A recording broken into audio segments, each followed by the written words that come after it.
Welcome back to Lina's Romantasy collection. Imagine this.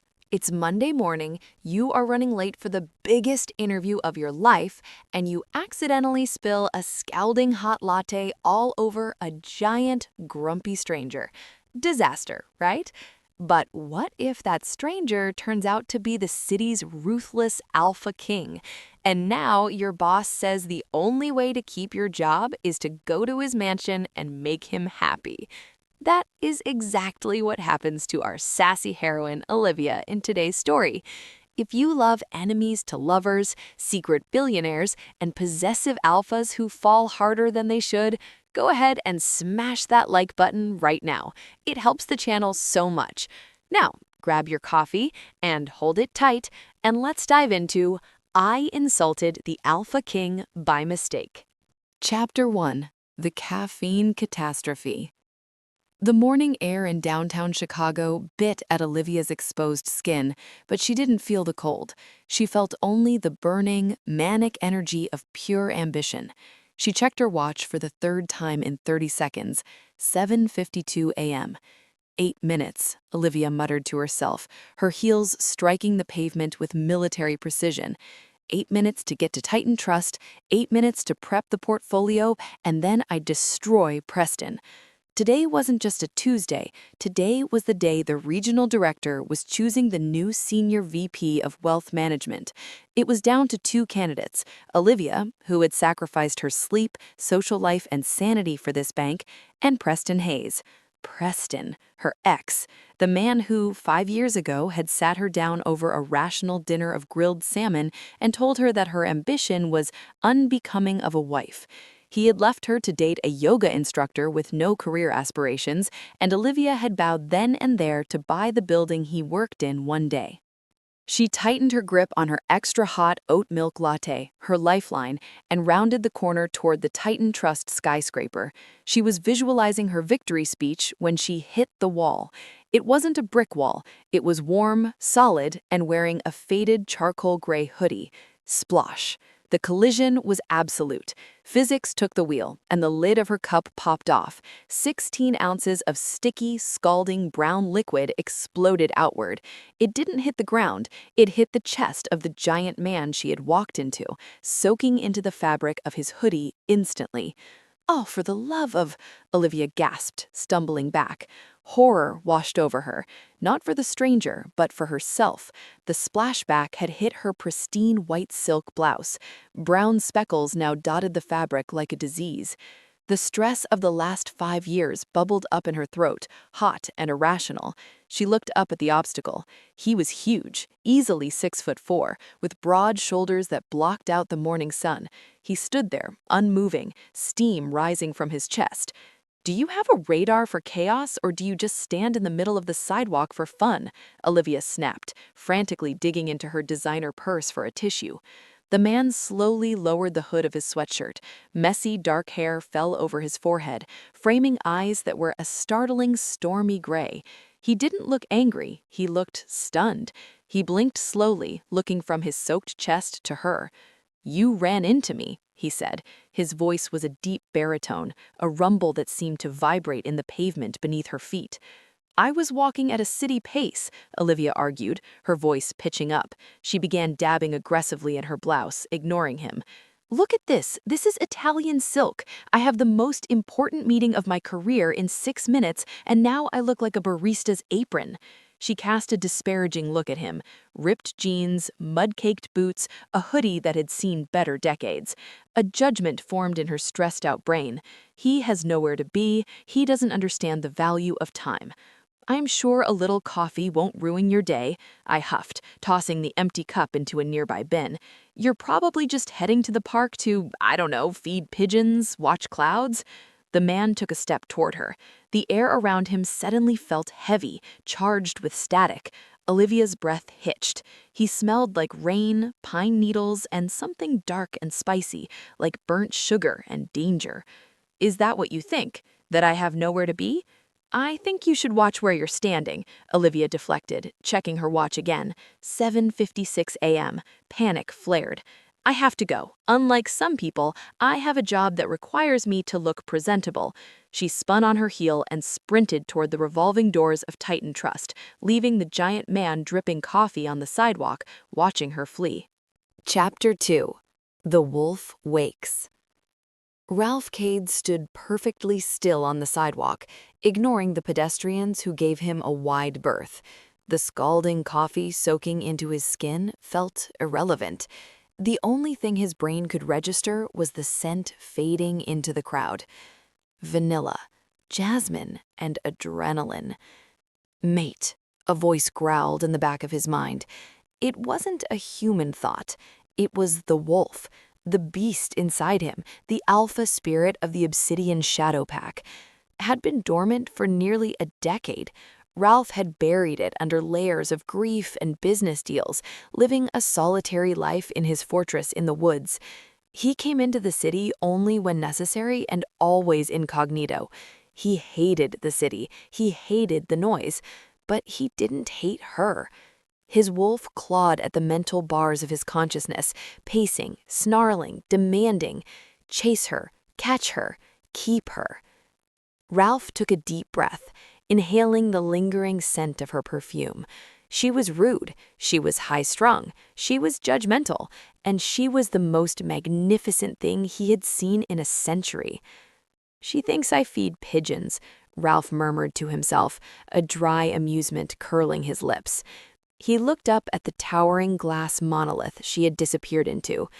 Titan Trust. The name sparked a memory.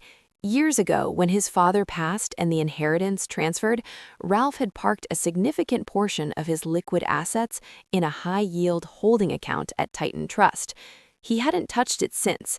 It was just numbers on a screen to him, money he didn't need to live his quiet life. "Let's see if she's as fierce when she's not running late," Ralph muttered.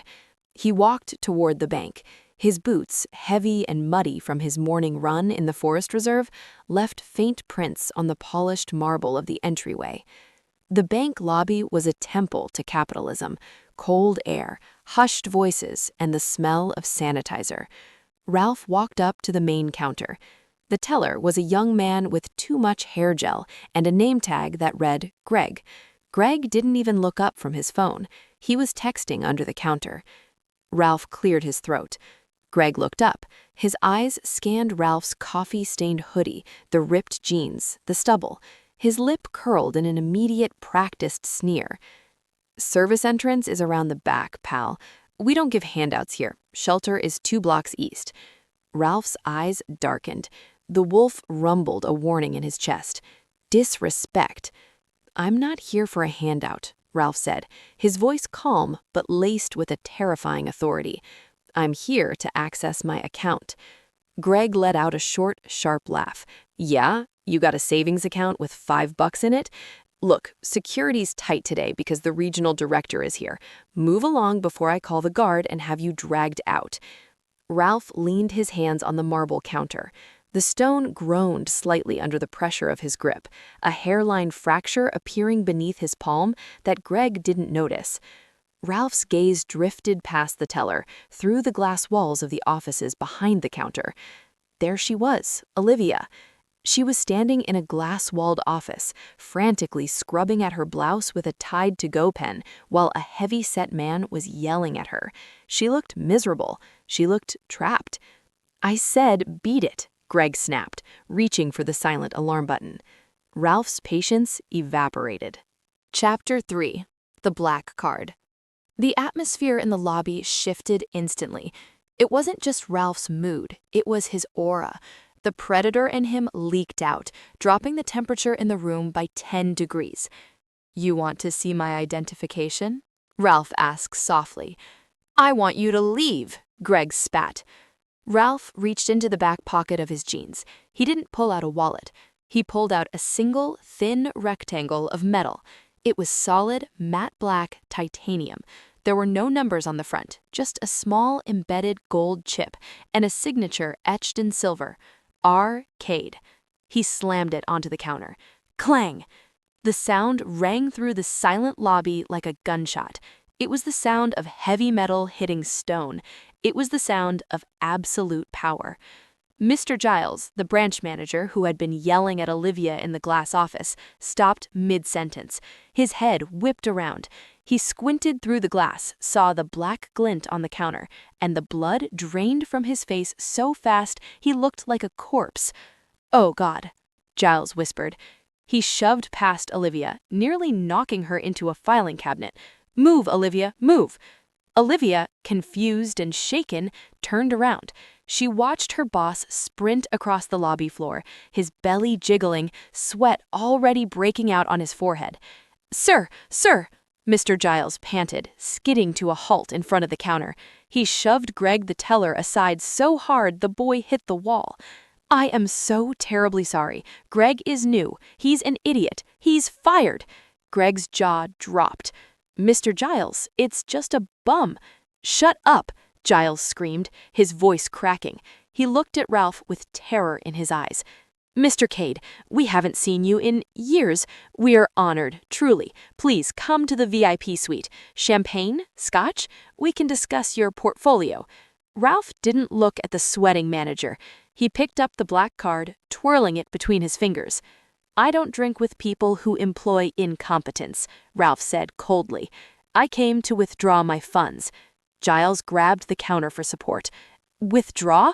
Mr. Cade, the liquidity, the penalties. Your account is the anchor for this entire region's liquidity metrics. If you close it, then I suggest you start counting. I don't trust a bank where the staff lacks basic instincts. Specifically," he raised a finger and pointed, not at Greg, but past him, through the glass wall, directly at Olivia, who had stepped out of the office to see what the commotion was. Olivia froze. Her eyes met Ralph's. Recognition slammed into her. The Sasquatch. "Me?" Olivia squeaked, pointing at her own chest. "You," Ralph confirmed. His face was impassive, but his eyes were dancing with a dark, dangerous amusement.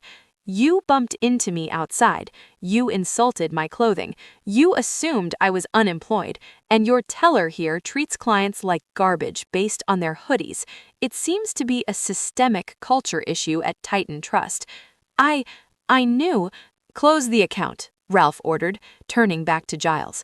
"I'm taking my business elsewhere, somewhere with better manners." He turned and walked out, the heavy doors swinging shut behind him, leaving a silence so profound it felt like a funeral. Chapter 4. The Ultimatum. The silence lasted for exactly 10 seconds. Then hell broke loose. Greg was crying as security escorted him out, but Olivia couldn't focus on that. She was standing in Mr. Giles's office, feeling like she was facing a firing squad. Mr. Giles was pacing, chugging water from a paper cup, his hands shaking. "Do you know what you've done?" Giles whispered. "Do you have any idea?" "I spilled coffee," Olivia said, her voice trembling slightly but her chin held high.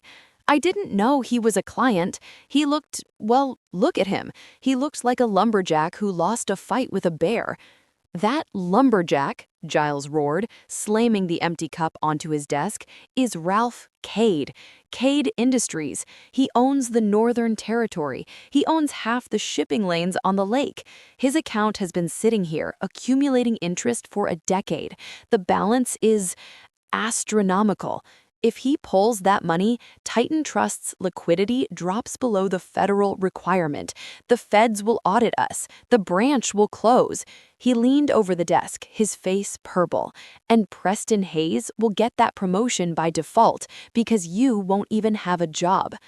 The name hit Olivia like a slap. Preston. If she lost this job, Preston would win. He would be the VP. He would look at her with that smug, pitying smile and say, "I told you so, Olivia. You were always too messy for this world." "I can fix it," Olivia said, though she had no idea how. "I'll send a fruit basket, a letter of apology." "A fruit basket?" Giles laughed, a hysterical wheezing sound.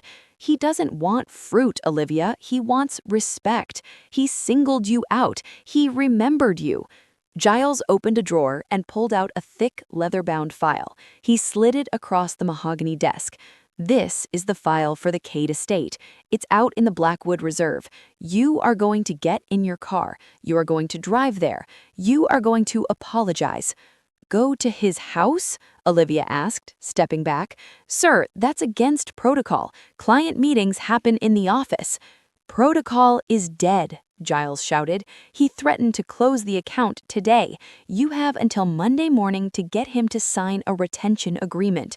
Go there, offer him the platinum package, offer to manage his account personally, do whatever makes him happy. Giles's eyes narrowed. If you don't come back with his signature, don't come back at all, and I will personally call Preston and tell him you were fired for incompetence. Olivia stared at the file. Her pride screamed at her to throw it in Giles's face and walk out, but her ambition, the fire that Preston had tried to extinguish, burned hotter. She snatched the file. Fine, I'll go see the wolf. The drive to Blackwood Reserve took 45 minutes, and with every mile, civilization seemed to peel away. The skyscrapers of Chicago faded in the rearview mirror, replaced by the encroaching tree line. The road narrowed, winding deeper into the forest. The trees here were ancient, towering pines that blocked out the afternoon sun, casting long, spindly shadows across the asphalt. Olivia's little sedan felt woefully out of place. He lives in a haunted forest, Olivia muttered to herself, gripping the steering wheel until her knuckles turned white. Of course he does. Probably eats trespassers for lunch. She checked the GPS. Arrival in 2 minutes. She turned a corner and gasped. The gates to the Cade estate were massive, wrought iron, 20 feet high, twisted into shapes that looked disturbingly like thorns and vines. As her car approached, a camera mounted on the stone pillar swiveled to track her.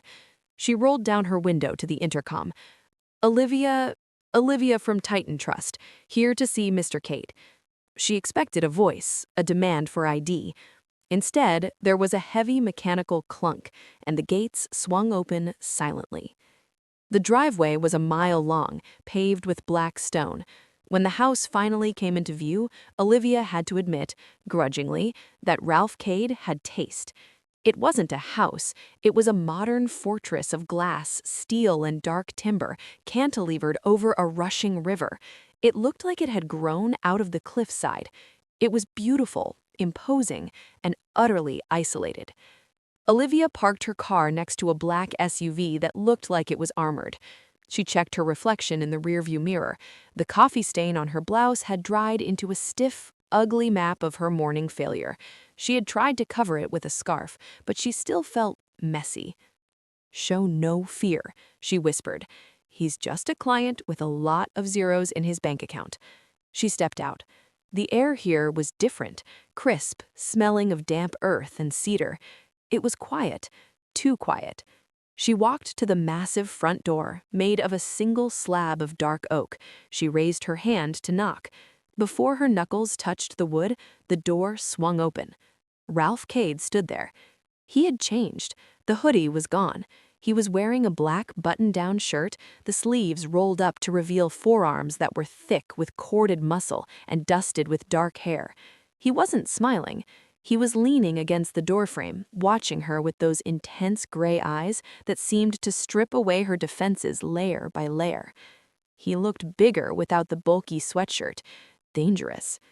You're persistent, Ralph said. His voice was lower than it had been at the bank, intimate and rumbling. I'm employed, I corrected, clutching her briefcase to her chest like a shield, and I intend to stay that way, Mr. Cade. Come to beg for your manager? Ralph asked, a flicker of amusement crossing his face. No, I said, lifting my chin, refusing to be cowed by his size or his wealth. I came to tell you that pulling your money out of a high-yield trust because your feelings got hurt is a terrible financial decision. I'm here to save you from your own temper, Mr. Cade. Ralph stared at her for a long, agonizing beat. The silence stretched, filled only by the sound of the rushing river below. Then he threw his head back and laughed. It wasn't a polite corporate laugh. It was a deep, booming sound that echoed off the trees and made Olivia's stomach do a traitorous flip. Come in, Olivia, he said, stepping aside and gesturing into the shadowed hallway. "Walk into my parlor." Olivia hesitated. Every instinct she had screamed, "Run!" But she thought of Preston's smug face. She thought of her promotion. She took a breath, squared her shoulders, and stepped over the threshold. Chapter 6. The Beast in the Hallway. The interior of Ralph Cade's home was a study in intimidation.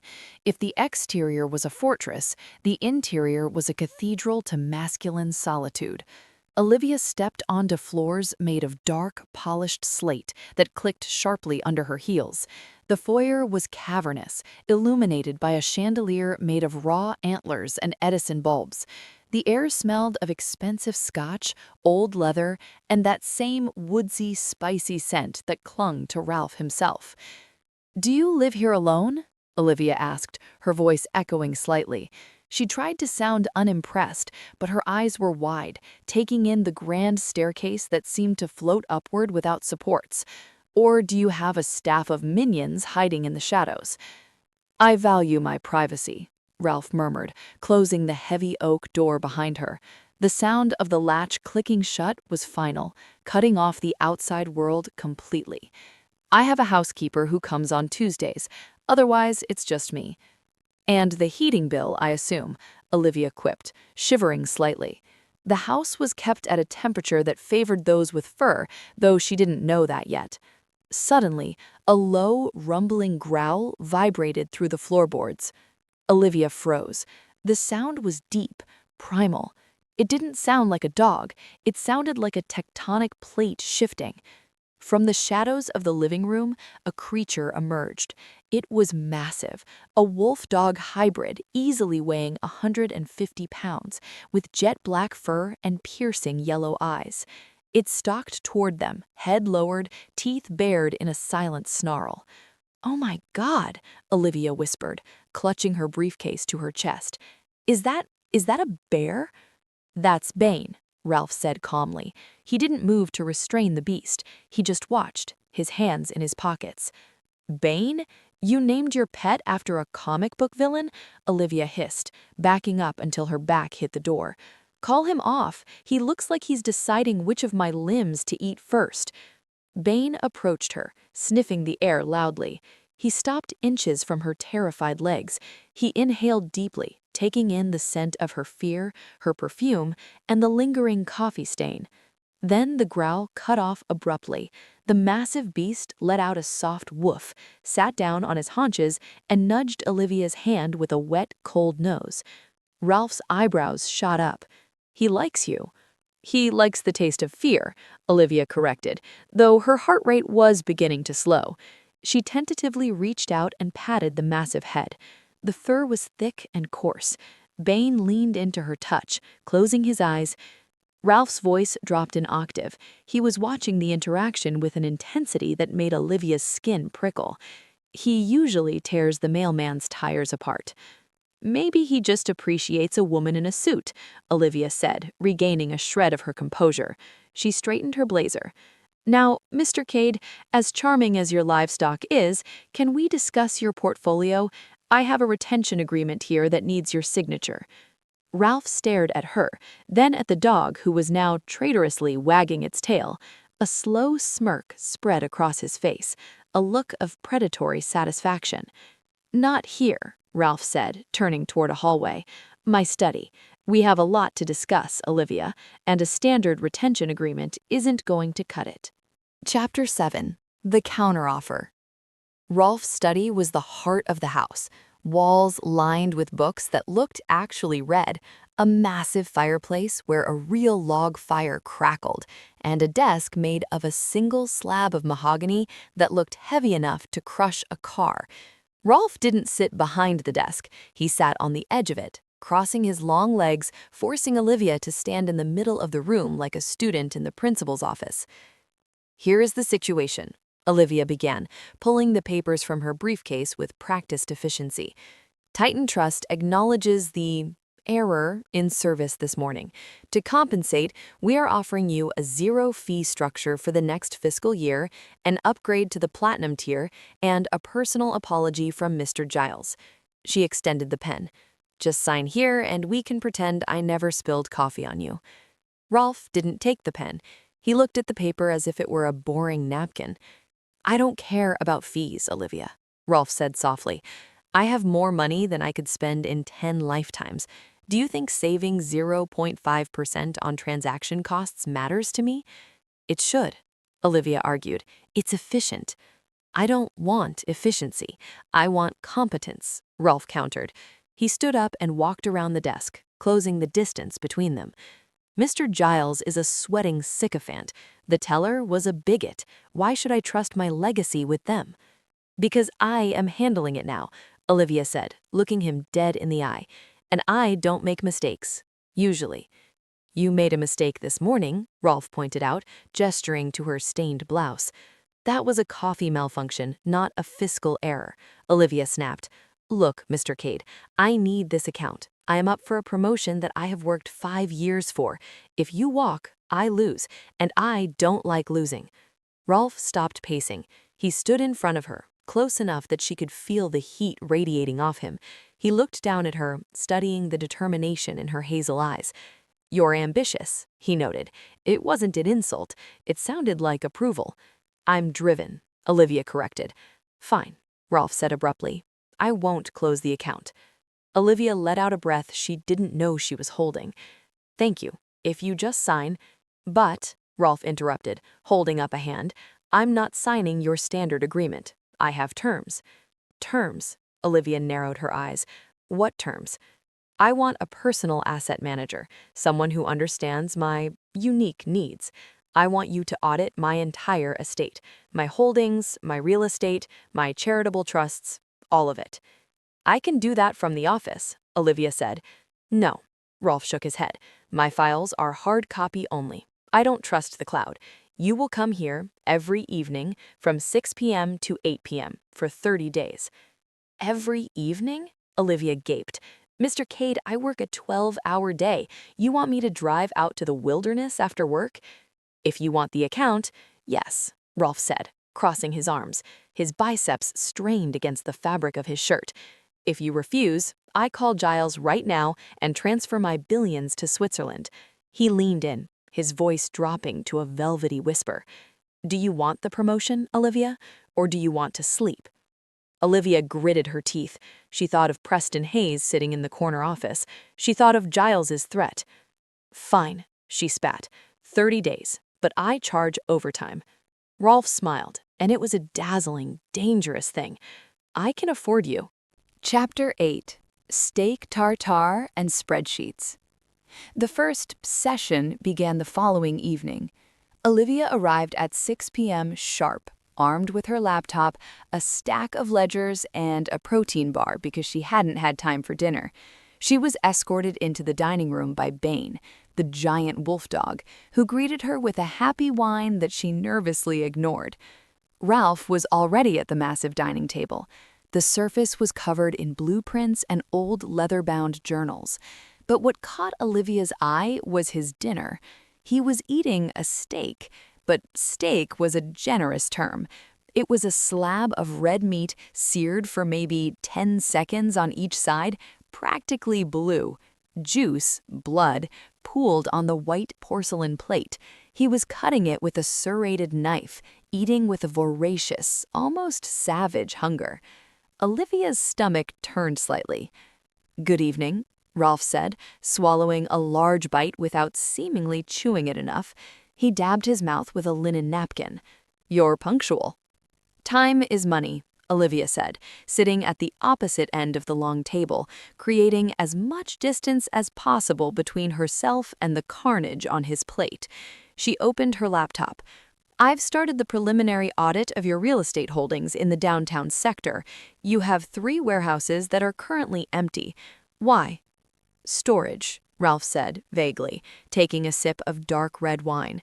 "Storage for what? Dust?" Olivia asked, typing furiously. "We should lease them. The industrial market is hot right now. You're losing potential yield." "I don't like strangers on my property," Ralph muttered. "Mr. Cade, they are warehouses, not your bedroom," Olivia sighed. She looked up and saw him staring at her, not at her screen, at her. What? You look pale, Ralph observed. Have you eaten? I had a coffee at noon, Olivia dismissed. I'm fine. Now, about these tax shelters. Ralph stood up. He walked over to a sideboard and picked up a covered plate. He walked down the length of the table and placed it in front of her. Eat, he commanded. Olivia blinked. She lifted the silver cloche. Underneath was a perfectly roasted chicken breast, glazed carrots, and wild rice. It smelled heavenly. I didn't order room service, Olivia said, trying to maintain her professional veneer. You can't think if your brain is starving, and I can't have my asset manager fainting on my antique rug. Eat the chicken, Olivia. You're very bossy for a client, Olivia muttered, but she picked up the fork. The first bite was incredible. She couldn't help the small moan of appreciation that escaped her lips. Across the table, Ralph's hands clenched into fists. His eyes darkened, the gray turning to a stormy charcoal. He watched her lips wrap around the fork with an intensity that felt physical. Is it to your liking? He asked, his voice rough. It's better than the vending machine at the bank, Olivia admitted. Did you cook this? I have talents, Ralph said, stabbing another piece of his raw steak, but I prefer my meat simpler. Simpler? Olivia eyed his bloody plate. That cow is still mooing, Mr. Cade. I think I saw it twitch. Ralph chuckled, a low sound deep in his chest. I like to know what I'm eating. Processed food is dead. I need fuel. Right, Olivia said, returning to her spreadsheet. While you channel your inner caveman, I'm going to restructure your bond maturity dates. You're losing 3% on inflation. You're relentless, Ralph murmured, watching her type. I have to be, Olivia said, not looking up. The world doesn't hand things to women who ask nicely. We have to take them. Ralph stopped chewing. He looked at her, really looked at her, and his wolf let out a howl of approval that only he could hear. She is a queen. Chapter 9. The Ghost of the Ex. By the fourth evening, a strange rhythm had developed. Olivia would arrive, Bane the wolf dog would escort her to the table, Ralph would feed her gourmet food while eating something horrifyingly rare himself, and they would argue about money. It was comfortable, weirdly comfortable. Tonight, however, the air was tense. Olivia had arrived 10 minutes late, her phone buzzing incessantly on the table. Turn it off, Ralph said. He was leaning back in his chair, swirling a glass of whiskey. He looked tired, or maybe just restless. I can't, Olivia said, hitting decline for the 5th time. It's the office. The quarterly projections are due. It's 7:30 p.m., Olivia, Ralph said, his tone sharpening. Why are they calling you?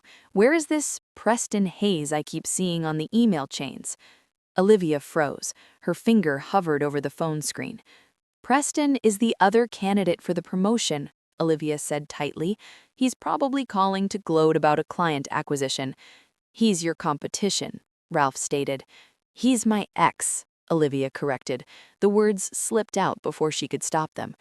The room temperature seemed to drop. Ralph set his glass down. It made a sharp click on the wood. Your ex, Ralph repeated. The word sounded like a curse in his mouth. Yes, Olivia said, focusing intensely on her screen to avoid his gaze. We were together for 5 years. We broke up a long time ago. He's a colleague now, a rival. Why did you break up? Ralph asked. It wasn't polite curiosity. It was an interrogation. Why do you care? Olivia shot back. Is this relevant to your asset allocation? Humor me, Ralph said. He hadn't moved, but he felt closer. His presence was filling the room, pressing against her senses. Olivia sighed, closing her laptop. He said I was too much, too ambitious. He wanted a wife who would host dinner parties and manage the household staff. I wanted to run the bank. He said my ambition was unattractive. A low, vibrating sound filled the room. It was similar to the growl Bane had made, but deeper. Olivia looked up, startled. Ralph was gripping the armrests of his chair so hard the wood was groaning. His jaw was set in a line of granite. He was a fool, Ralph growled. The anger in his voice was visceral. Ambition isn't ugly, it's power, and a man who fears a powerful woman is no man at all. Olivia stared at him. She expected a joke. She expected a rich man's platitude. Instead, she saw genuine, burning fury on her behalf. "Well," Olivia whispered, feeling a sudden heat rise in her cheeks that had nothing to do with the fireplace. "That's why I have to beat him. I have to prove him wrong." "You will," Ralph said, his eyes locking onto hers with a possessive intensity that made her breath hitch. "I'll make sure of it. Preston Hayes won't know what hit him." For the first time, Olivia didn't feel like just a financial advisor. She felt like she had just acquired a very dangerous, very powerful weapon. Chapter 10. The Touch. The session ended late. It was past 9 p.m. when Olivia finally packed up her bag. Outside, a storm had rolled in. Thunder rattled the massive glass windows of the study, and rain lashed against the roof. "I should go," Olivia said, standing up. "The drive back in this rain will be a nightmare." "Stay," Ralph said. The word was out of his mouth before he could stop it. Olivia looked at him, surprised. "Excuse me?" "I mean, wait out the storm," Ralph corrected quickly, standing up. "The roads in the reserve flood easily. It's not safe for your compact vehicle." "My compact vehicle has excellent traction control, thank you," Olivia said, slinging her bag over her shoulder. "I'll be fine, unless you're worried I'll crash and take your audit files with me."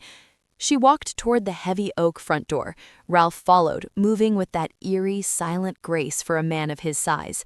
As Olivia reached for the handle, a crack of thunder shook the house, so loud it felt like a bomb going off. The lights flickered and died. Total darkness engulfed the hallway. "Ah!" Olivia gasped, stumbling in the sudden blackness. Her heel caught on the edge of the rug. She pitched forward.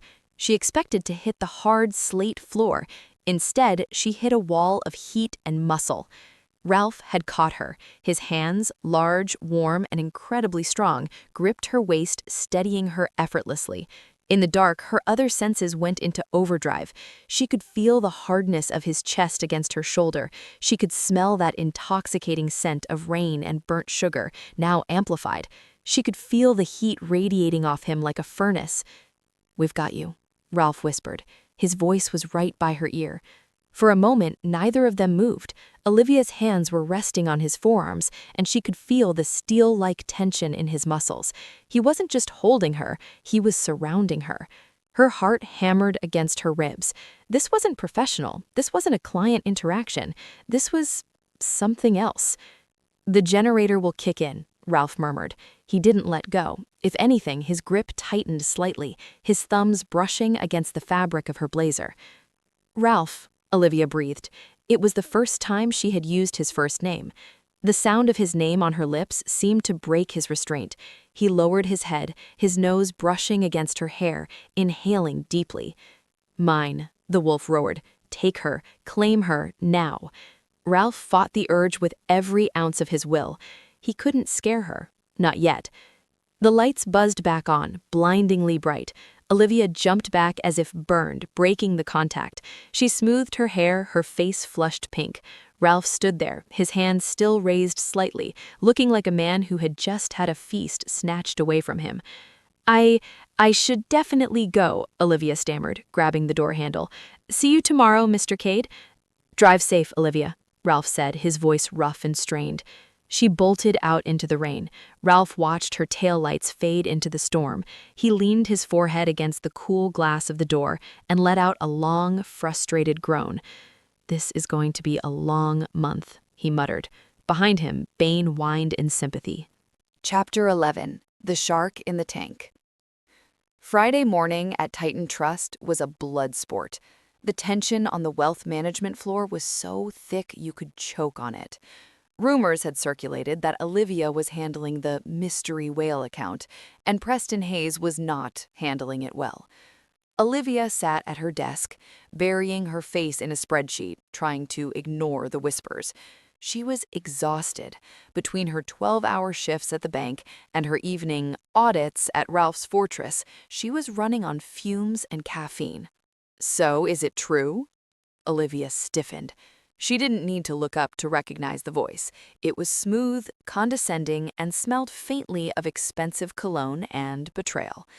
Preston Hayes leaned against her cubicle wall, spinning a gold pen between his fingers. He looked exactly as he had 5 years ago, blonde, handsome in a Ken doll sort of way, and utterly smug. "Is what true, Preston?" Olivia asked, typing louder than necessary. "That you're servicing the hobo billionaire," Preston chuckled. "Giles told me about the incident. You spilled coffee on a client? Classic Olivia, always a bit messy." "I secured the account, Preston," Olivia said, her voice tight. "And his name is Ralph Cade. He's the largest private depositor this branch has ever seen." "For now," Preston shrugged. "But let's be honest, Liv. You're good at the grunt work, but high net worth individuals need a certain polish. They need a man's touch to feel secure about their millions. I'm just saying, don't be surprised when Giles hands the file to me once the paperwork is done. It's for the best." Olivia slammed her laptop shut. The anger flared hot in her chest, the same anger she felt when he broke up with her. "I am not your assistant anymore, Preston. I am your competition, and I am winning." "Are you?" Preston leaned in, his voice dropping to a whisper. "You look tired, Liv. No ring on your finger, no life outside this office, and now you're babysitting a recluse in the woods. Is this really the victory you wanted?" Before Olivia could eviscerate him verbally, the elevator doors dinged.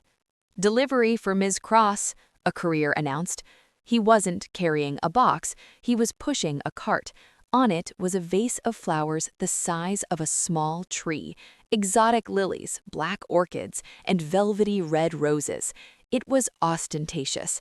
It was magnificent. The entire office went silent. Preston stepped back, frowning.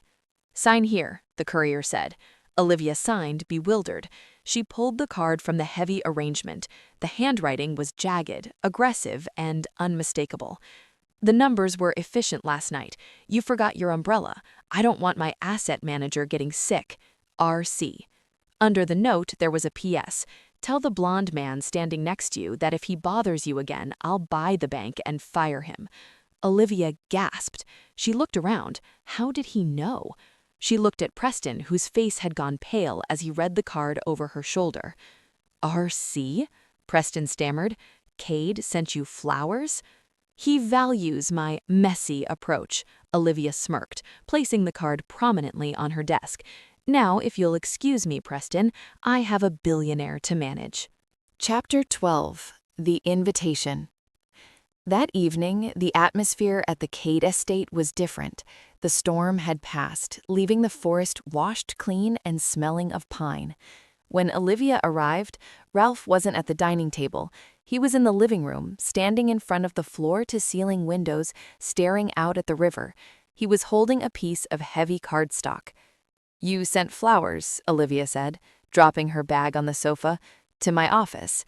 It was loud." "I made a statement," Ralph said without turning. "Did the ex get the message?" "He looked like he swallowed a lemon," Olivia admitted, a small smile tugging at her lips. "So, yes, thank you. But you can't buy the bank, Ralph. That's insider trading or something." "I can do whatever I want," Ralph said, finally turning to face her. He held up the card. It was an invitation. The annual Titan Charity Gala. It was the biggest event of the season, where the city's elite mingled, drank champagne, and measured each other's net worth. "I have to go to that," Olivia groaned, rubbing her temples. "Giles expects all senior staff to attend. It's going to be a nightmare of small talk and Preston parading his new fiancée." "I know," Ralph said. "I received an invite too, as a distinguished client." Olivia laughed. "You go to a gala? You hate people, you hate suits, you hate small talk." "True," Ralph agreed, taking a step toward her. "But I hate the idea of you walking into a room full of sharks alone even more." Olivia blinked. "Are you saying you want to go?" "I'm saying I am going," Ralph corrected, "and you are coming with me." "I'm staff, Ralph. I have to work the room." Olivia protested. No, Ralph growled softly. He reached out, his large hand brushing a stray lock of hair from her forehead. The touch sent a jolt of electricity straight to Olivia's toes. I don't have a dress like that, Olivia whispered, mesmerized by the intensity in his gray eyes. Leave that to me, Ralph said. Tomorrow a tailor will come to your apartment. Let them measure you. Ralph, this is crossing a line. The line was crossed when you spilled coffee on me, Olivia, Ralph murmured. Now we're just negotiating the terms of your victory. Chapter 13. The Gala of Wolves. The grand ballroom of the Ritz-Carlton was dripping with crystals and desperation. Waiters circulated with trays of caviar while the city's upper crust pretended to like each other. Olivia stood near the entrance, her heart hammering against her ribs. She felt different. The dress Ralph had commissioned was nothing short of a weapon. It was deep emerald green velvet, strapless, hugging every curve of her body before pooling on the floor. It had a slit that went dangerously high up her thigh. It was elegant, bold, and entirely unlike her usual sensible pantsuits. Breathe, she told herself. A heavy, warm hand settled on the small of her back. She didn't flinch. She leaned into it. Ralph stood beside her. He had cleaned up, terrifyingly so. In a bespoke tuxedo, he looked like a dark prince. His hair was tamed, his jaw freshly shaven, revealing the sharp, predatory lines of his face. He radiated power. People weren't just looking at him, they were parting like the Red Sea to let him through. You look dangerous, Ralph whispered in her ear. I feel naked, Olivia hissed back. You look like a queen, he corrected. Chin up. Here comes the pest. Preston Hayes was beelining toward them, a petite, perfectly coiffed woman on his arm. He looked ready to sneer, but when he saw who Olivia was with, his steps faltered. Olivia? Preston asked, his eyes raking over her dress with shock and hunger. You look... She looks unavailable, Ralph said. His voice was calm, but it carried a weight that made the air vibrate. Preston swallowed, looking up at the giant man towering over him. Mr. Cade, I didn't realize you attended these functions. I'm Preston Hayes. I handle the... I know who you are, Ralph interrupted. You're the man who thinks ambition is a flaw. Preston's smile faltered. Excuse me? Olivia is the sharpest financial mind I have ever met. The fact that you couldn't handle her brilliance says more about your insecurity than her character. The silence that followed was delicious. Preston turned bright red. His fiancée looked at him with sudden suspicion. Well, business is complicated, Preston stammered. It's not, Ralph said, tightening his grip on Olivia's waist. It's simple. You undervalue assets. I don't. Ralph turned his back on Preston, effectively dismissing him from existence. He looked down at Olivia, his eyes softening. Dance with me. It wasn't a question. He led her to the floor. As they moved, Olivia realized she wasn't just fixing her career tonight. She was falling in love with the wolf. Chapter 14. The Ambush. The high of the gala lasted until they reached the edge of the city. Ralph had insisted on driving her home in his armored SUV rather than letting her take a cab. The drive was quiet, the tension between them thick and heavy with unsaid things. You were amazing back there, Olivia said softly, watching the city lights fade into the darkness of the forest road that led to the reserve. I've never seen Preston speechless. He's a weak man, Ralph grunted, his eyes scanning the mirrors. He seemed tense. His knuckles were white on the steering wheel. Ralph? Olivia asked, sensing the shift in his mood. Is something wrong? We're being followed, Ralph said. His voice was devoid of emotion, deadly calm. Olivia spun around. 2 sets of headlights were far behind them, keeping pace. Maybe it's just other guests leaving? No, Ralph said, sniffing the air inside the sealed car. I can smell them. Rot and wet dog. You can smell the other car? Olivia asked, confused. Hold on, Ralph commanded. He slammed on the gas. The SUV surged forward, the engine roaring. The headlights behind them sped up, blindingly bright. Suddenly, a massive dark shape leaped from the embankment onto the road ahead. Ralph swore and slammed on the brakes. The SUV screeched, fishtailing on the damp asphalt, coming to a halt inches from the figure. It wasn't a deer, it was a man, but he was hunched over, his eyes glowing yellow in the headlights. "What is that?" Olivia screamed. The two cars behind them boxed them in. Doors opened. 4 more men stepped out. They were big, ragged, and carrying chains and pipes. But it wasn't the weapons that terrified Olivia. It was the way they moved, twitchy, animalistic. "Rogues," Ralph growled. "They must have tracked my scent from the city. They want the territory." He turned to Olivia. His face was grim. "Lock the doors. Stay in the car. Do not come out no matter what you see." "Ralph, don't!" Olivia grabbed his arm. "There are 5 of them. You can't fight them." Ralph looked at her hand on his arm, then up at her eyes. "I have to. They won't stop until they get to you." "Me? Why me?"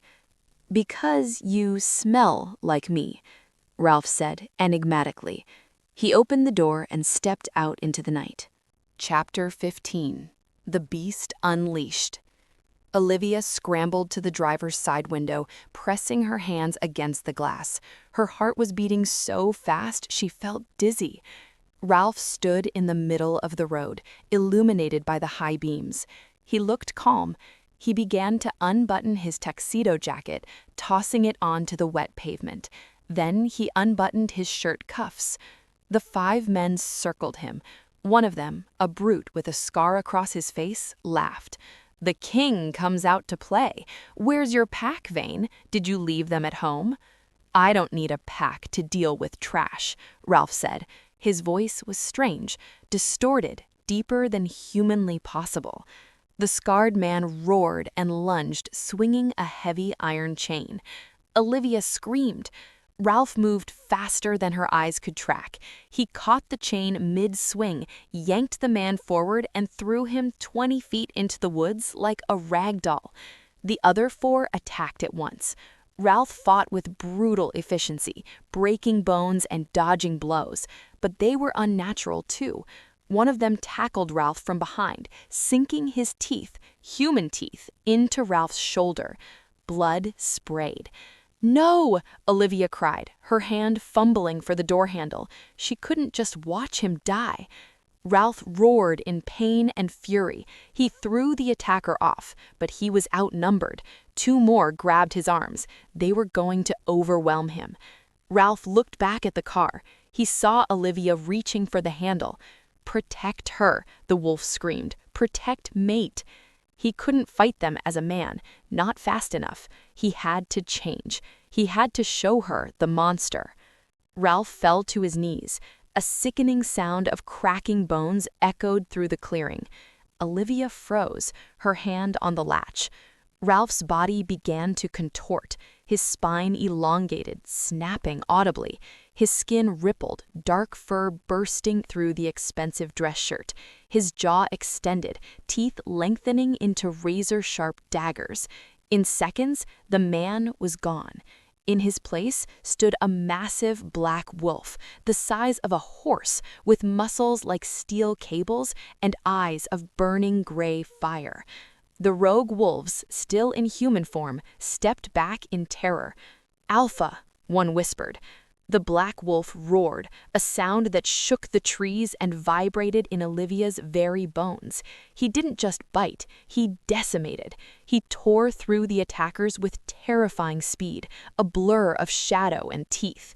Within moments, the road was clear. The rogues had fled or were lying broken in the ditch. Silence returned to the forest. The massive black wolf stood panting in the headlights, blood dripping from his muzzle. Slowly, he turned his massive head toward the car.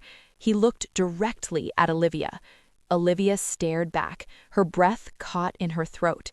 It wasn't just a monster. She recognized the eyes. She recognized the soul behind them. "Ralph?" she whispered. The wolf took a step toward her, and Olivia didn't know if she should open the door or lock it forever. Chapter 16. The Coat and the Cryptid. The forest road was silent, save for the ticking of the cooling engine and the heavy, wet panting of the massive creature standing in the high beams. Olivia sat in the driver's seat, her hand frozen on the door handle. Her brain was trying to process what her eyes were seeing. Ralph, wolf, monster, hero. The logic centers of her mind, the parts that managed portfolios and calculated risk, were currently flashing a 404 error message. The wolf took another step toward the car. He was terrifying. He was beautiful. His fur was matted with rain and blood, some his, mostly theirs. He lowered his massive head, his gray eyes pleading with her not to scream. Olivia made a decision. It was impulsive, dangerous, and entirely on brand. She opened the door. The wolf flinched, expecting her to run. Instead, Olivia stepped out into the rain. She was shaking, her knees knocking together, but she didn't retreat. She grabbed the cashmere throw blanket she kept in the back seat for emergencies. "Okay," Olivia whispered, her voice trembling. "Okay, you're a wolf. A very large wolf. That's new." The wolf whined, a high, pathetic sound that didn't match his size. He looked down at himself, then at the shredded remains of Ralph's tuxedo lying on the asphalt. "You can't drive like that," Olivia said, her hysteria bubbling up into nervous pragmatism. "And I don't think you fit in the front seat." The wolf huffed. He stepped behind the SUV, into the shadows. There was a sickening sound of cracking bones and shifting muscle that made Olivia cover her ears and squeeze her eyes shut. "Tell me when you have thumbs again," she shouted over the rain. "Olivia." The voice was Ralph's. It was hoarse, rough like gravel. She opened her eyes. Ralph walked out of the shadows. He was human again. He was also completely naked. Olivia's eyes widened. She instinctively looked down, then up, her face flushing a deep crimson. "Oh, right, the clothes didn't make it." Ralph didn't seem embarrassed. He seemed exhausted. He was bleeding from a nasty gash on his shoulder where the rogue had bitten him. He looked at her with a vulnerability that broke her heart. "Are you afraid?" he asked. He stood 10 feet away, refusing to come closer, waiting for her judgment. Olivia walked forward. She didn't stop until she was right in front of him. She threw the cashmere throw blanket around his shoulders, standing on her tiptoes to pull it tight. "I'm terrified," Olivia admitted, her hands lingering on his chest over the blanket. "I just saw you eat a man, Ralph. That's not exactly in the employee handbook." Ralph flinched. "They were rogues. They would have killed you." "I know," Olivia whispered. She looked at the bite mark on his shoulder, which was already knitting itself back together before her eyes. "You saved me. You ruined a $5,000 suit to save me." "I would burn the world to save you," Ralph growled, his intensity returning. "Let's start with getting in the car, before you catch a cold, or turn into a poodle. I don't know how the rules work." Ralph huffed a short, choked laugh. He leaned his forehead against hers, his wet hair dripping onto her face. "You are insane, Olivia Cross. I'm your asset manager, and protecting the principal asset is my job. Now get in the car." Chapter 17. The Truth in the Firelight. Back at the estate, the atmosphere was heavy. Olivia had driven them back, her knuckles white on the wheel, while Ralph sat silently in the passenger seat, huddled under the blanket. Once inside, Ralph disappeared to shower and dress, leaving Olivia in the living room. She paced, she checked the locks, she looked at Bane, the wolf dog, who was currently sleeping on the rug. "So you knew," Olivia accused the dog. "You were just sitting there, judging me for not knowing your dad was a werewolf." Bane thumped his tail once. Ralph returned. He was wearing gray sweatpants and a soft t-shirt. He looked human again, but Olivia couldn't unsee the beast. The power radiating off him felt palpable now, like static electricity. He carried a first aid kit and 2 glasses of amber liquid. "Sit," he said gently, pointing to the sofa. "I'm not the one bleeding," Olivia pointed out, though she sat. "You're in shock. Drink this." He handed her the whiskey. Olivia took a sip. It burned, grounding her. "Explain. No metaphors, no billionaire vagueness. What are you?" I am a lichen, Ralph said, sitting on the coffee table facing her, his knees brushing hers. My family has carried the gene for centuries. We are apex predators. We live in packs. I am the alpha of the Obsidian Shadow Pack. And the men tonight? Rogues, wolves who broke pack law, usually for murder or madness. They were exiled. They want my territory. They want the resources I control. And why did they attack me? Olivia asked, her voice trembling. I'm just a financial advisor, Ralph.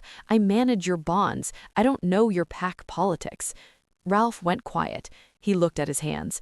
They didn't attack you for your job, Olivia. They attacked you because of what you are to me. And what am I to you? Olivia asked, holding her breath. Ralph looked up. His gray eyes were swirling with gold flecks. Wolves have instincts, rare ones. When we find the person who balances our soul, who calms the beast and challenges the man, the wolf recognizes them. He reached out, taking her hand. His skin was fever hot. You are my mate, Olivia. The word hung in the air. Mate. Like soulmates? Olivia squeaked. Like in a bad romance novel? Like biology, Ralph corrected intensely. My wolf claims you. My heart recognizes you. From the moment you spilled that coffee on me, I haven't been able to think of anything else. I crave your scent. I crave your voice. I feel your fear and your happiness like it's my own. Olivia stared at him. So when you hired me, I just wanted to be near you, Ralph admitted. I wanted to see if the human side of me could handle you. I thought I could keep it professional. And I failed, Ralph said, because every time you argue with me about tax shelters, I want to bite you. Olivia's face went crimson. Ralph! I want to mark you, he corrected, his voice dropping to a growl. I want the world to know you are mine, so that no rogue, no ex-boyfriend, no one ever dares to touch you again. Olivia pulled her hand back, her mind reeling. This is a lot. You're asking me to accept that monsters are real and that I'm married to one by destiny? I'm asking you to give me a chance, Ralph said softly, not as a wolf, as a man, as Ralph. He looked so hopeful, so terrified of her rejection that Olivia's fear melted away. Okay, but if you bite me during a tax audit, I'm charging double. Chapter 18. The morning after. Olivia woke up in a bed that wasn't hers. It was massive, smelling of cedar and Ralph. She shot up, panic flaring for a second before the memories of the night before came crashing back. The attack, the shift, the confession. She looked around. She was in the master bedroom. Ralph was nowhere to be seen, but there was a note on the pillow. Went to secure the perimeter. Breakfast is downstairs. Don't leave the house. R. Don't leave the house? Olivia muttered, reading the note. Bossy alpha. She dragged herself out of bed, finding one of his shirts folded on the chair for her. She put it on. It came down to her knees. She walked downstairs, her mind trying to categorize the new data. Fact 1. My biggest client is a werewolf. Fact 2. I am apparently his biological soulmate. Fact 3. I don't hate it. That was the scary part. She should be running. She should be calling the police or animal control. But she felt safe. For the first time in 5 years, the constant hum of anxiety in her chest was gone. She walked into the kitchen. Ralph was there, cooking. He looked domestic, despite the fact that he could turn into a killing machine. He was making pancakes. You're awake, he said, turning around. His eyes raked over her in his shirt, and a dark heat flared in his gaze. You look good in my clothes. It's a little big, Olivia said, sitting at the island. So, is this normal? Werewolf pancakes? I'm trying to be normal, Ralph admitted, placing a plate in front of her. I'm trying for you. I know last night was traumatic. It was eye-opening, Olivia corrected, pouring syrup. So what happens now? Do I go to work? Do I join a pack? Do I need a rabies shot? Ralph chuckled, leaning against the counter. You go to work. You live your life. But things will be different. I'm not letting you out of my sight until the rogue threat is neutralized. You can't follow me to the bank, Ralph, Olivia said. Giles will have a stroke. I can buy the bank, Ralph reminded her. No buying the bank. Olivia pointed her fork at him. I have a career. I have a reputation. If you show up growling at everyone, I'm ruined. Then I won't growl, Ralph said, smirking. I'll be the perfect client. But I am driving you, and I'm picking you up, and I'm installing a security team in your lobby. Ralph, non-negotiable, meet, he said, the alpha tone slipping into his voice. You are targeted now. If you want to keep your job, you accept my protection. Olivia sighed. She looked at the pancakes. She looked at the man who looked at her like she was the center of the universe. Fine, she said, but the security team wears suits, not fur. Chapter 19. The Merger. Monday morning at Titan Trust was weird. It started with Olivia arriving in a convoy. Ralph's armored SUV pulled up, flanked by 2 black sedans. When Olivia stepped out, 4 men in suits, who moved with the same predatory grace as Ralph, formed a perimeter.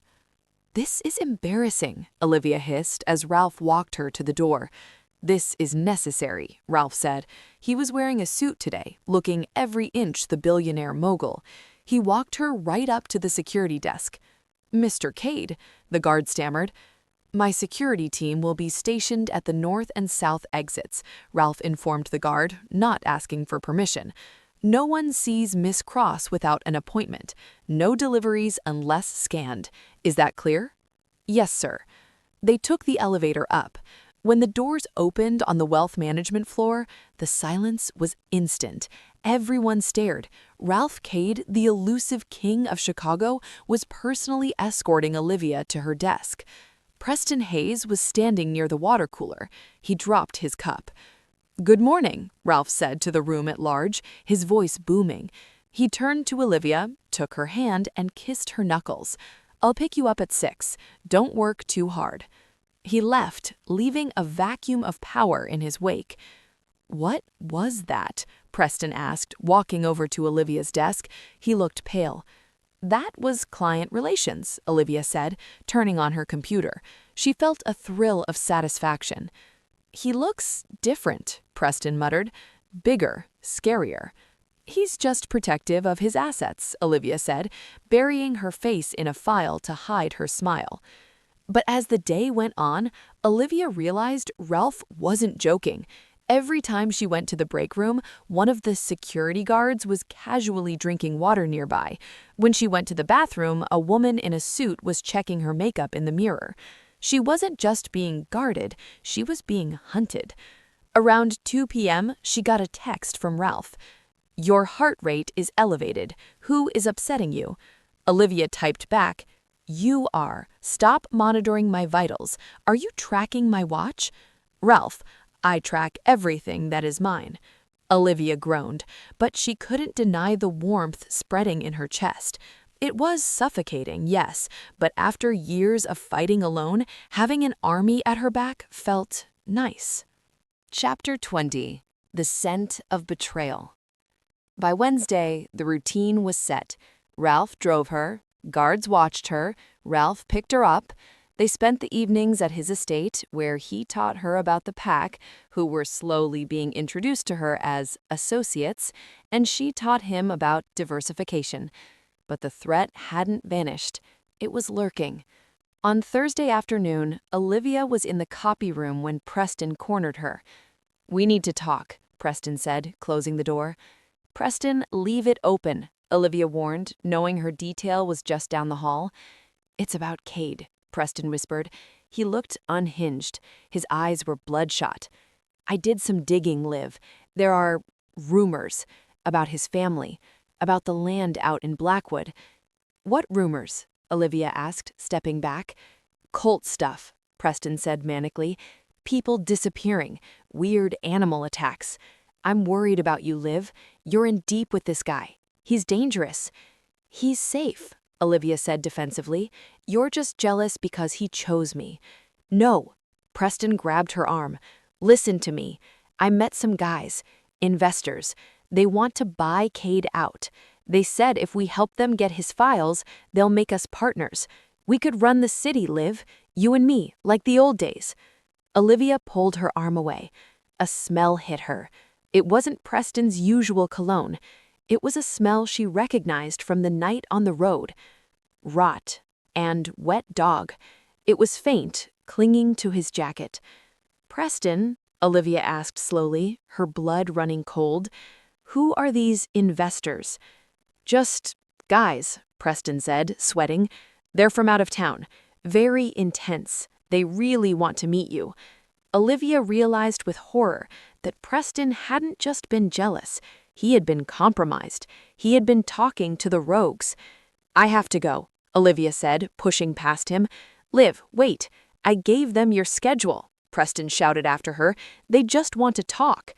Olivia sprinted down the hall. She needed her guards. She needed Ralph. I gave them your schedule. Her phone buzzed. It was Ralph. Code red. Get out of the building now. The fire alarm slammed on, a deafening shriek. The elevators locked down.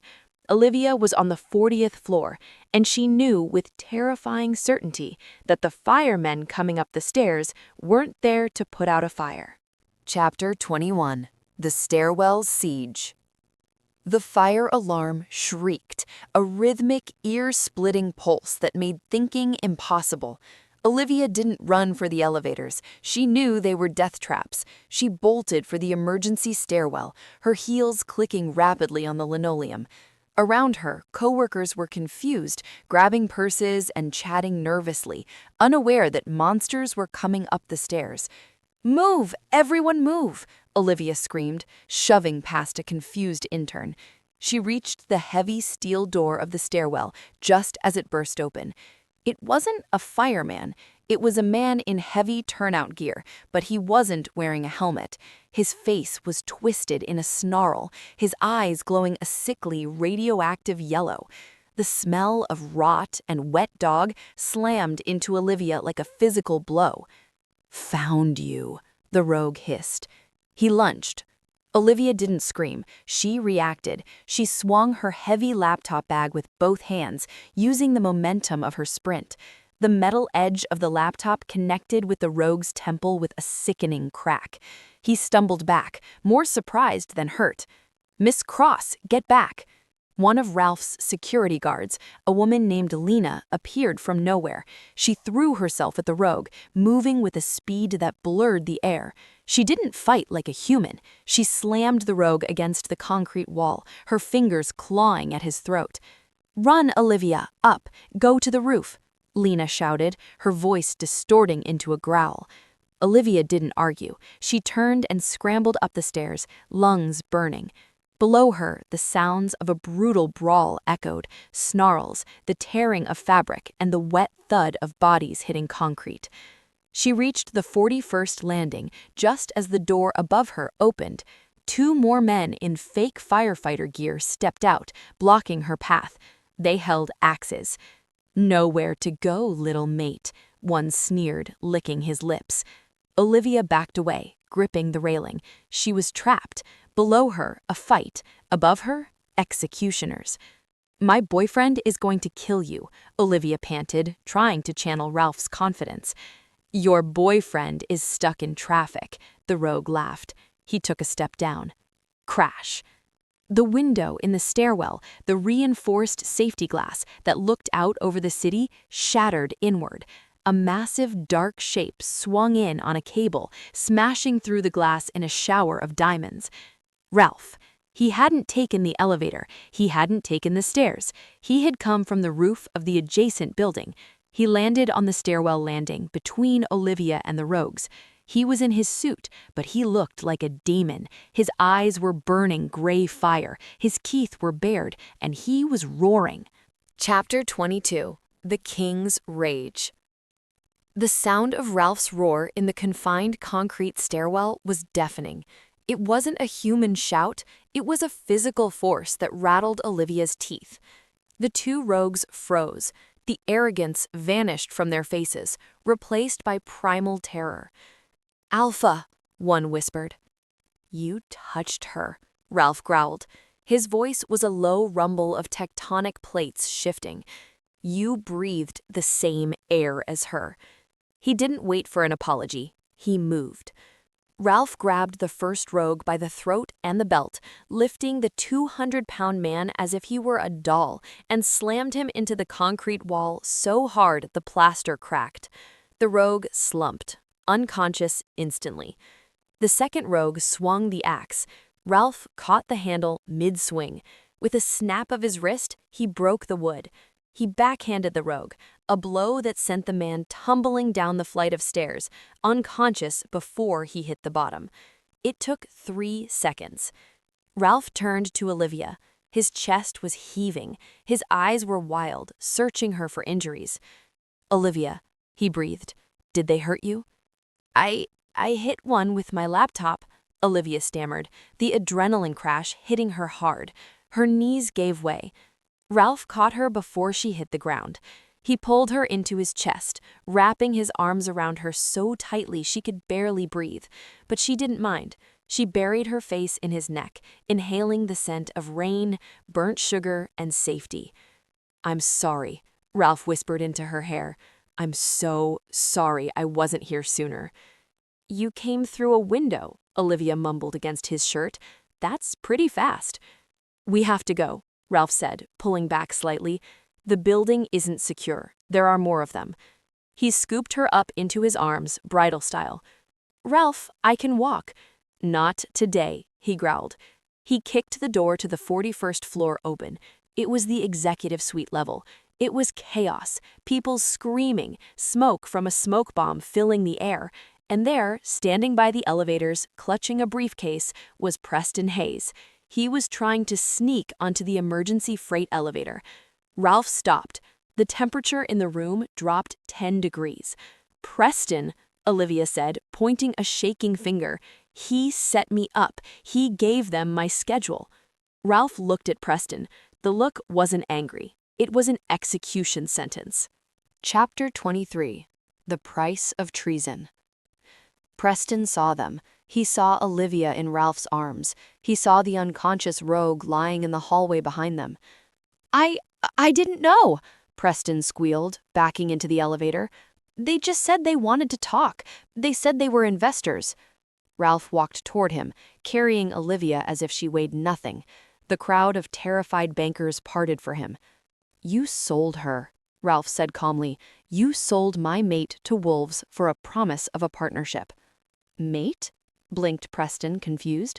"Look, Cade, I can fix this. I have the files. We can make a deal." Ralph reached the elevator. He didn't put Olivia down. He simply kicked Preston in the chest. Preston flew backward, hitting the back wall of the elevator with a groan. "You are done," Ralph said. His voice carried across the silent floor. "You are fired. You are blacklisted.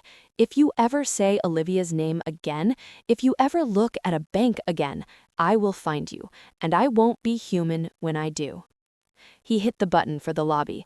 The doors began to close on Preston's terrified, sobbing face. "Wait!" Preston cried. "They're everywhere! The rogues, they said they have a bomb!" Ralph's eyes narrowed. "They don't have a bomb. They have fear." The doors shut. "We're leaving," Ralph announced to the room. "Everyone stay in your offices until the police clear the building." He carried Olivia to the stairwell he had just cleared. They descended. 40 floors. Ralph didn't break a sweat. He carried her past the police lines, past the paramedics, and straight to his armored SUV. He placed her in the passenger seat and buckled her in with shaking hands. "Where are we going?" Olivia asked, watching the flashing lights of the police cars. "Safe house," Ralph said, getting in the driver's side. "The estate is too far. We're going to the penthouse." He peeled out of the lot, driving with a focused, terrifying precision. Olivia reached out and placed her hand on his thigh. His muscles were rock hard, vibrating with tension. "Ralph," she said softly, "you saved me." "I almost lost you," he replied, his voice cracking. "Preston, the rogues, I should have killed them all." "You did enough," Olivia said. "You came for me." Ralph didn't answer.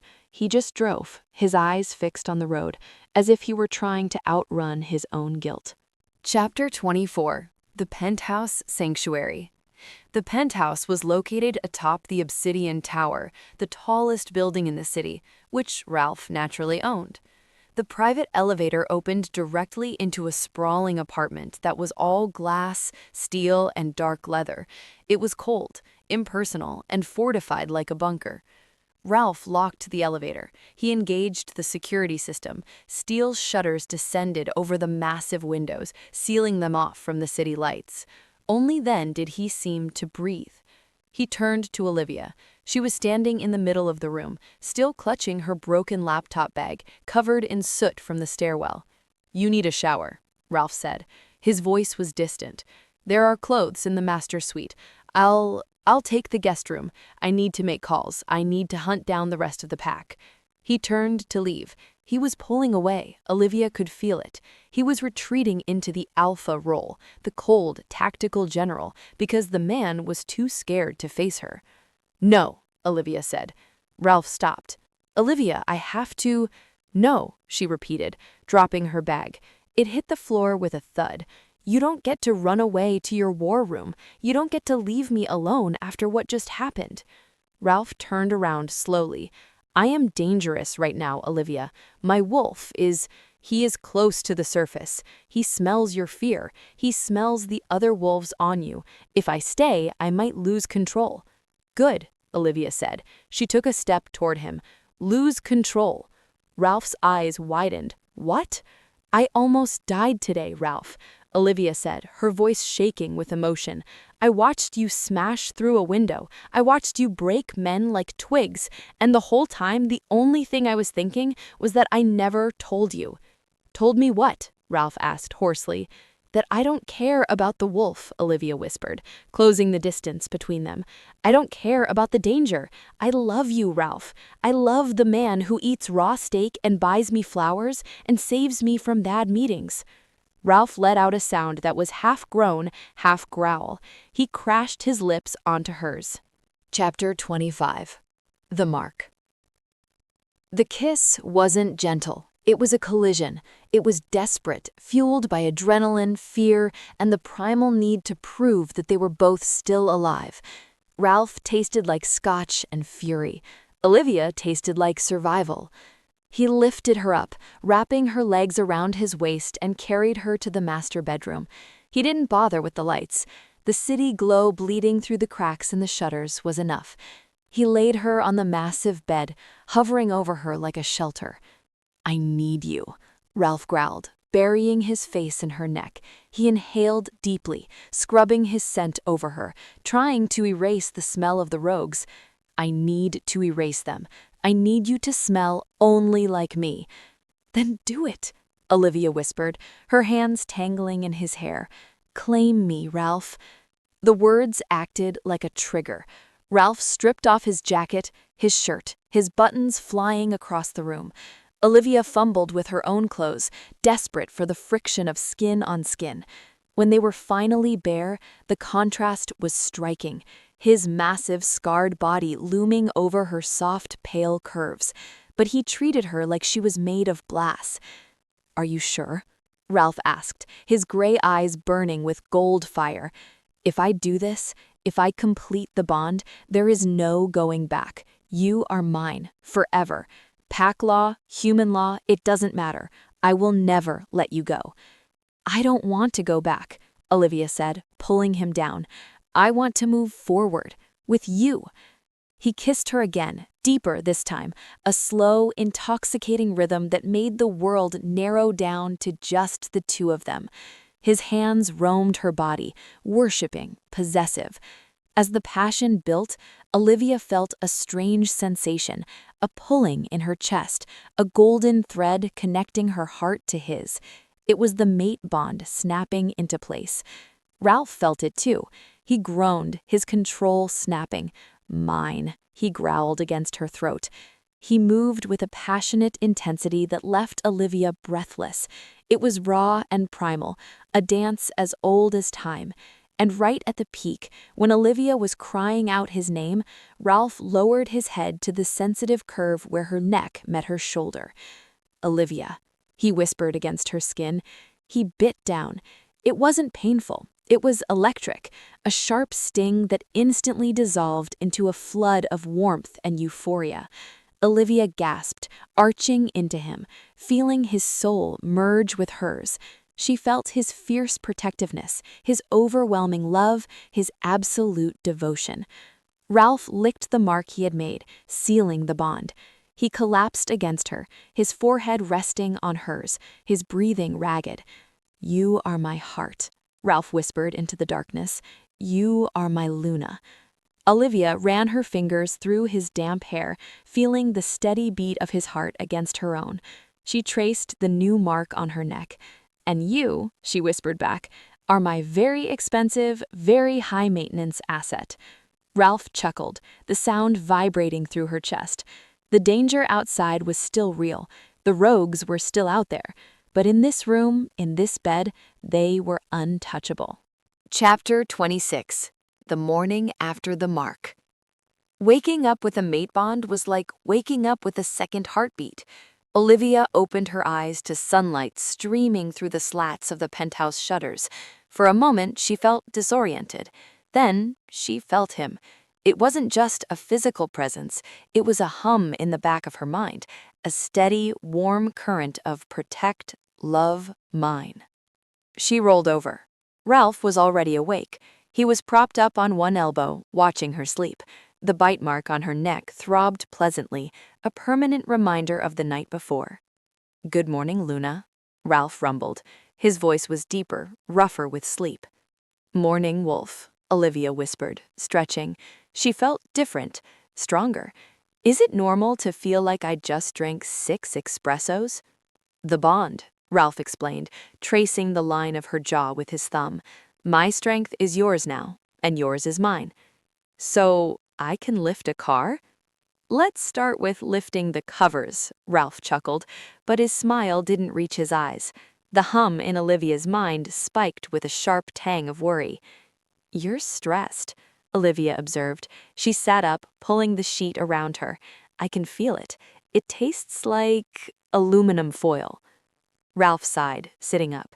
The scars on his back from the fight were already faint white lines. The rogues. The ones at the bank were just foot soldiers. The leader, the alpha of the exiles, is still out there. And Preston mentioned investors. That means someone is funding them. Wolves need funding? Wars cost money, Olivia. Weapons, fake IDs, bribes. Someone is bankrolling an insurrection to take my territory. Olivia's eyes narrowed. The romantic haze evaporated, replaced by the sharp, cold clarity of a senior wealth manager. "Money," she said, sliding out of bed and grabbing Ralph's discarded shirt. "I'm going to freeze their assets so fast their heads will spin. Get up. We're going to the war room. I need a laptop and a secure server." Ralph watched her go, a look of pure awe on his face. "God, I love this woman." Chapter 27. Hostile Takeover. The war room in Ralph's penthouse was usually reserved for tracking territory borders. Today, it was Olivia's command center. She had 3 monitors set up. Bane, who had been brought up by security, was sleeping on her feet. Ralph stood behind her, arms crossed, watching the screen as lines of code scrolled by. "Okay," Olivia muttered, typing furiously. Preston said investors. Preston is an idiot, so he probably used his work email to communicate. "I'm hacking Titan Trust's internal server." "Is that legal?" Ralph asked, amused. "I'm the Luna," Olivia quipped without looking up. "I make the laws." "Aha!" She hit enter. A chain of emails popped up. "Here," she pointed. Preston was communicating with a shell company called Apex Holdings. They wired $2 million to an offshore account in the Caymans yesterday. The signatory for Apex is Victor Crumb? No, wait. Victor Volkov. Ralph growled. The sound was low and dangerous. Volkov. He was a Russian alpha exiled 10 years ago for hunting humans for sport. He's the rogue leader. "Well, Volkov made a mistake," Olivia said, her fingers flying across the keyboard. "He used a SWIFT transfer. That means the money has to pass through a correspondent bank in New York." "So?" So, Olivia smiled, hitting a final key with a flourish. I just flagged the transaction as potential terrorist financing with the Federal Reserve. The account is frozen. All of it. He can't buy a stick of gum, let alone a war. Ralph stared at the screen. You just bankrupted the enemy army? And, Olivia continued, I just sent a trace beacon to the IP address accessing the account. He's trying to log in right now to see why his card was declined. He's at 440 Industrial Way, the old shipyards. Ralph leaned down and kissed the top of her head. It was fierce and proud. You are terrifying, he whispered. Stay here. Monitor the accounts. I'm going to finish this. Ralph, Olivia grabbed his hand. Be careful. He's desperate now. A broke wolf is a dangerous wolf. He's not just broke, Ralph said, his eyes glowing gold. He's trespassing. Chapter 28. The Liquidation. The old shipyards were a graveyard of rusted metal and sea salt. The rain had returned, turning the ground into black sludge. Viktor Volkov stood in the center of an empty warehouse, screaming into a burner phone. What do you mean, insufficient funds? I have millions. He threw the phone against the wall, shattering it. Around him, a dozen rogue wolves paced nervously. They were hungry, tired, and now unpaid. The massive metal doors of the warehouse screeched open. Ralph Cade stood in the doorway. He was alone. He wasn't in wolf form. He was in a suit, though he had removed the jacket and rolled up his sleeves. You're having technical difficulties, Ralph called out, his voice echoing in the cavernous space. My asset manager says your credit score just hit 0. Volkov spun around. He was a massive brute of a man, scarred and ugly. Cade, you took my money. My mate took your money, Ralph corrected, walking forward casually. She didn't like you trying to kill her. She holds grudges. Kill him, Volkov roared to his pack. Tear him apart. The 12 rogues hesitated. They looked at Ralph, the true alpha, radiating power. Then they looked at Volkov, the broke exile. I'll pay double whatever he promised, Ralph lied smoothly. Or you can attack me, and I will kill every single one of you before you touch my tie. 6 of the rogues stepped back, heads lowered in submission. They knew a lost cause when they saw one.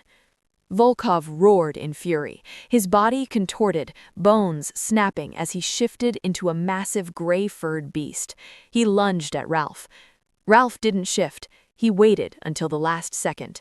As the beast sprang, Ralph dropped to his knees, sliding on the wet concrete. He grabbed a rusted iron bar from the floor and swung it upward with supernatural force. Crack! The bar connected with Volkov's jaw. The massive wolf went flying, crashing into a stack of shipping crates.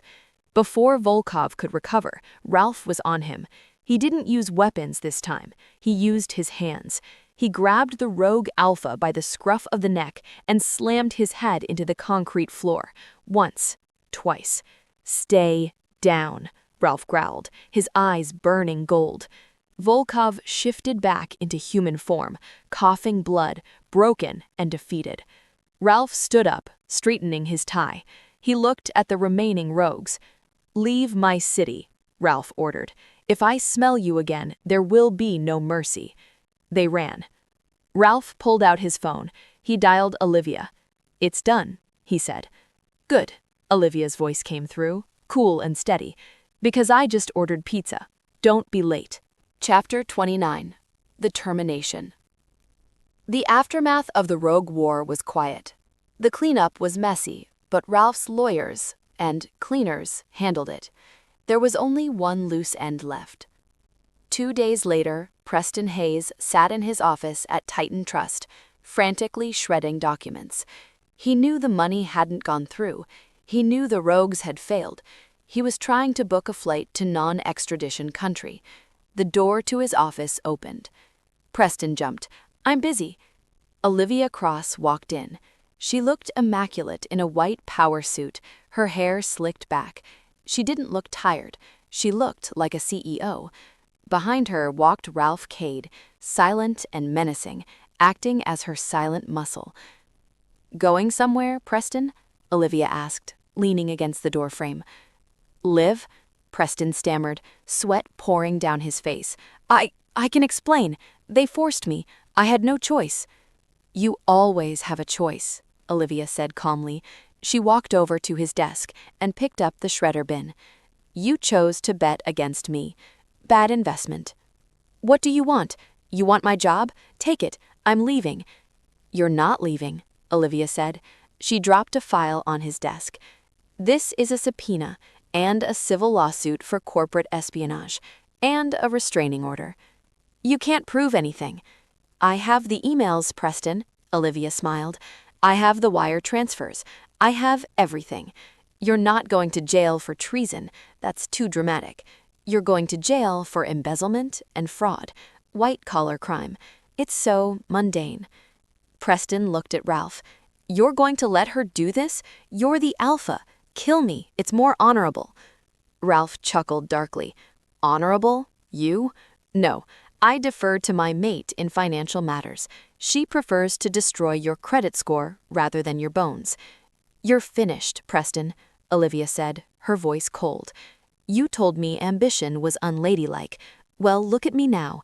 I own the bank." "What?" "Ralph bought it this morning." Olivia shrugged. "We're rebranding, and you're fired." Security guards, real ones, walked in. They grabbed Preston by the arms. As they dragged him out, screaming, Olivia didn't even watch. She was already looking at Ralph. "Did we really buy the bank?" she whispered. "It was on sale." Ralph winked. "Happy anniversary."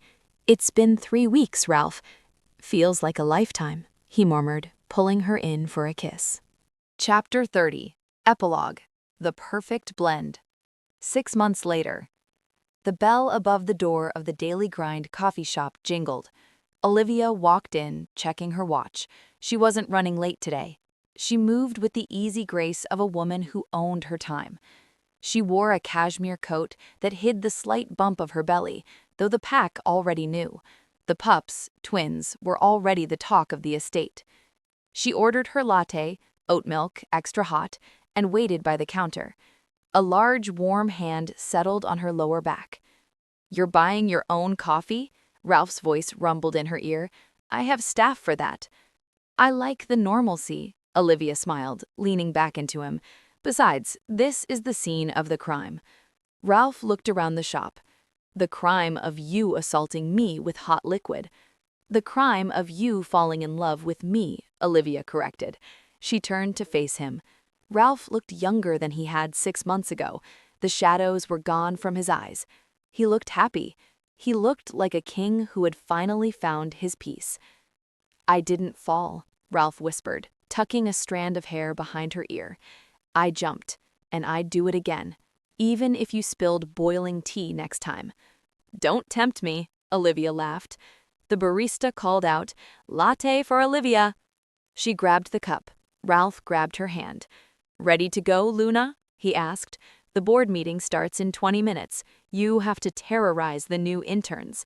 "I don't terrorize," Olivia said, walking out into the crisp Chicago air with her mate. "I optimize." "Same thing," Ralph muttered, opening the door for her.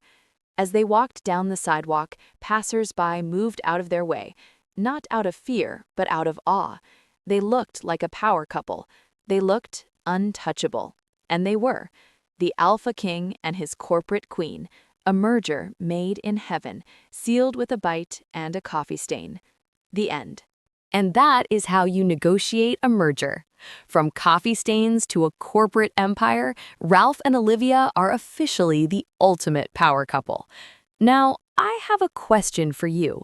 If your boss told you to drive into the woods to apologize to a scary billionaire, would you do it to save your job, or would you quit on the spot? Let me know your answer in the comments below. If you enjoyed this mix of humor and high-stakes romance, please subscribe to Lina's Romantasy collection and hit that bell icon. We have brand new stories coming every day. And trust me, the next alpha is even wilder than Ralph. Thanks for listening, and I'll see you in the next story.